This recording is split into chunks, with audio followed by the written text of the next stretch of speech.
Your income doesn't matter. Your age doesn't matter. Your race doesn't matter. Your geographical location doesn't matter. There's a thing that you and I are dealing with in your money, and it's called math. And none of those things I just mentioned give you a pass on math. And where people get themselves in trouble, including when I went broke many years ago because I was stupid, we get ourselves in trouble when we don't bother and do the math before we do the transaction. We're the stupid woman from San Diego who leased her dog for $5,400. We make $90,000 a year, and somehow in our brains figure out that our children deserve a $50,000 Honda SUV. And now we have to take the kids out of private school because we can't pay the payments on the SUV and the private school because we didn't do math. We're 21 years old. We buy a $10,000 car, run up $10,000 in credit card debt, and have $10,000 in medical bills and make $30,000 a year. When you make $30,000 a year, there's nowhere in that plan that the $10,000 car makes sense. There's nowhere in that plan that running up a bunch of credit card debt gives you any room to breathe. You already can't breathe. We have 3 kids.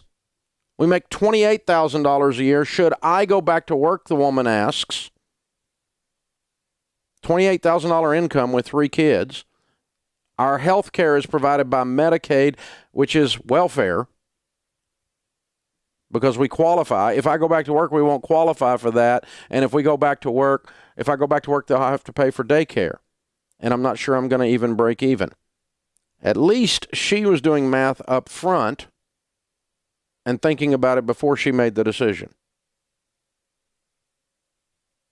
Now, of course, her answer to her equation is both she and her husband need to develop some kind of a long-term career path and a short-term series of part-time jobs and extra jobs and small business ideas that create an income that at least doubles. The bad news is they only make $28,000 a year. The good news is with a little bit of work and ingenuity, they easily can double their household income. And then they don't have to worry about being on the government dole, and you got a long-term game plan to get yourself out.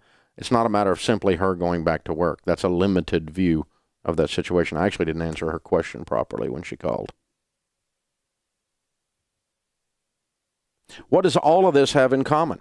Every single one of these things have in common. Adults devise a plan and follow it. Children do what feels good. Stephen Covey in the book, The 7 Habits of Highly Effective People, says, number 1 habit of highly effective people is they're proactive. They happen to things. One of the other habits is you begin with the end in mind.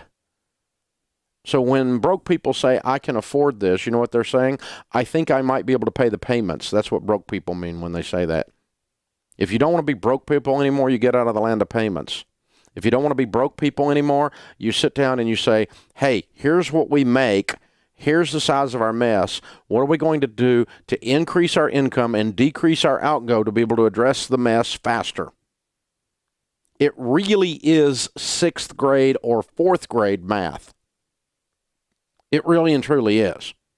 But you have to get in front of it instead of running behind it all the time. Getting in front of it is you look at your situation before you make a decision, not after you've made the decision.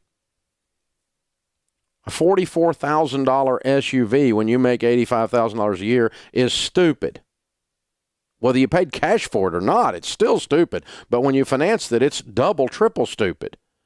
But it felt good when you bought it, and Mama's going to be pissed at Dave Ramsey because her husband called the show and he said, you're stupid. And Mama loves that car, I'll just tell you. How many times has that story been repeated in the last 25 years? I'm a cuss word in some of your all's houses. That's fine. Everybody's got to have a gift. I've got it. I'm okay. But we have to begin with the end in mind. It's called being a grown-up. You have to look at the situation and go, there's no possible way a sane individual is going to make that decision.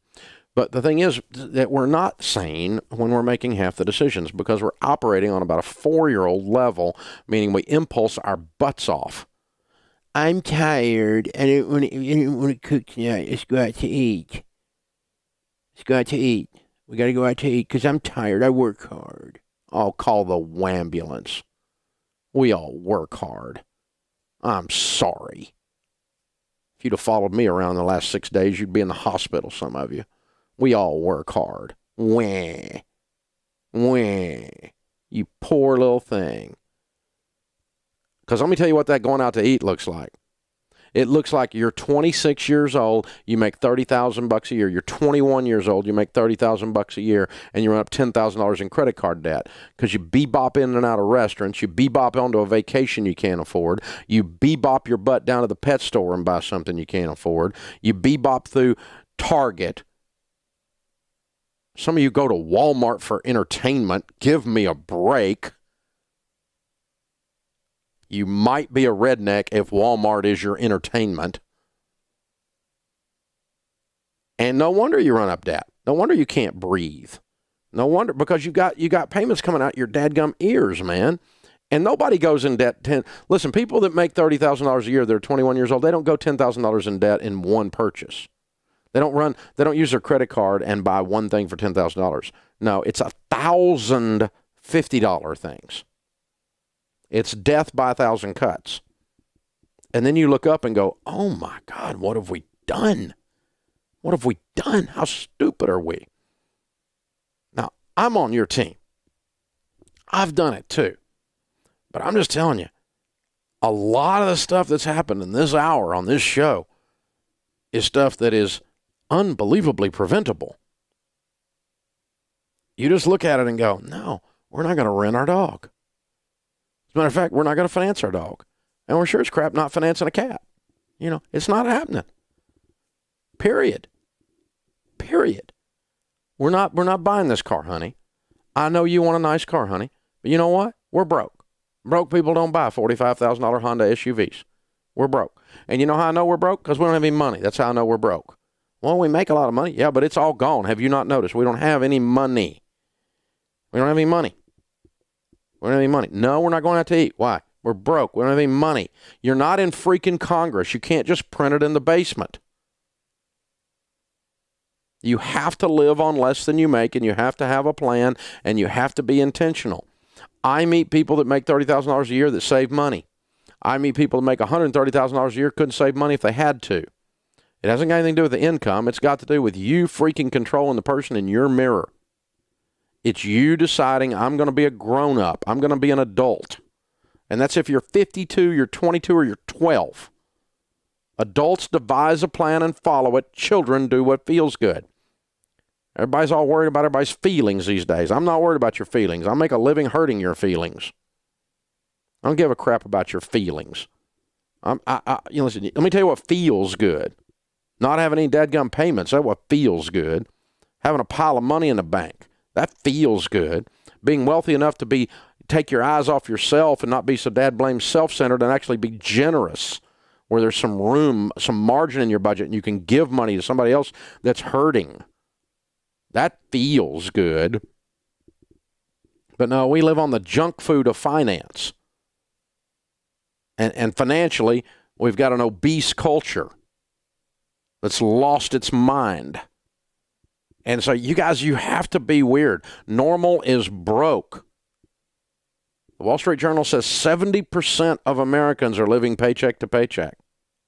That's 7 out of 10 houses on your street. And I don't care what street you live on. That's 7 out of 10 houses. See all those 10 houses in your mind? 7 of those people are broke. Oh, they look good, but they're acting rich. They're not rich. It's what they call in Texas, big hat, no cattle.